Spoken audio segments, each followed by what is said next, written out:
Imagine a book so large, so that its mere existence would haunt anyone who dares to touch it.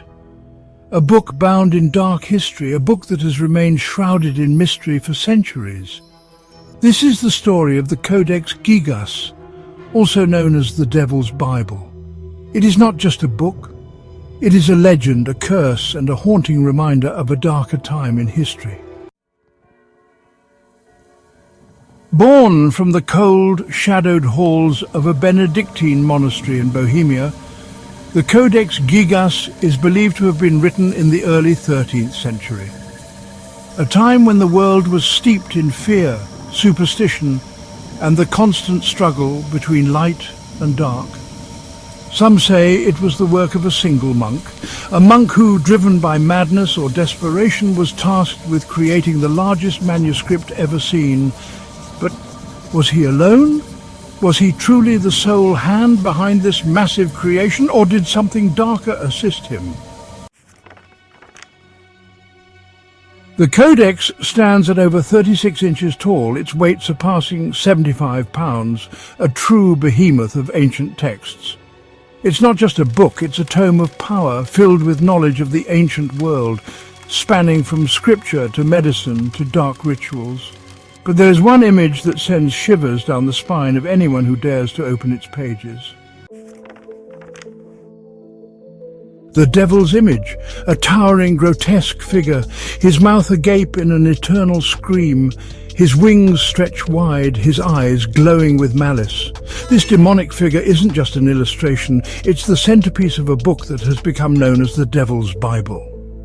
Why would a religious manuscript include such an image? Was it simply a symbol of evil, or did it reflect something much darker, something that was not just by the monk, but... According to legend, the monk who created the Codex made a deal with the devil himself.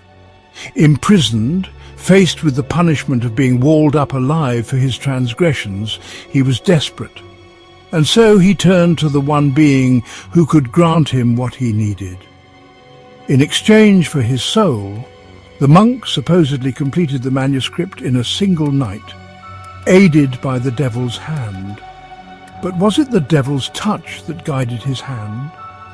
Or was it merely a dark tale told to explain the sheer size and darkness of the manuscript?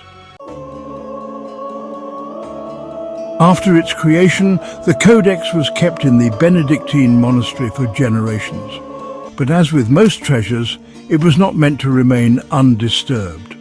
During the 30 Years' War in 1648, Swedish soldiers looted the monastery and stole the Codex.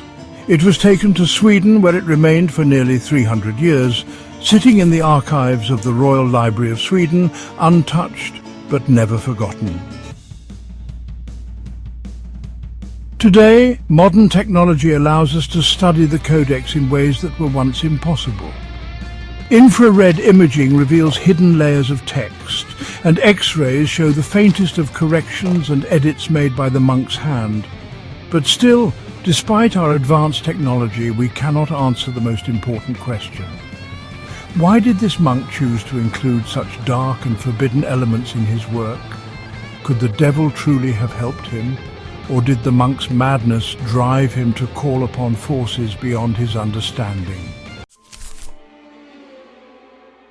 Alongside the Bible, the Codex Gigas includes medieval medical texts, remedies for ailments, and even magical incantations.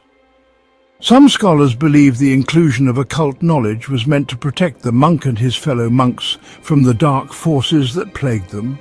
Others believe that the Codex itself was a ritual meant to channel dark energies, to tap into a power that could protect, heal, or even destroy.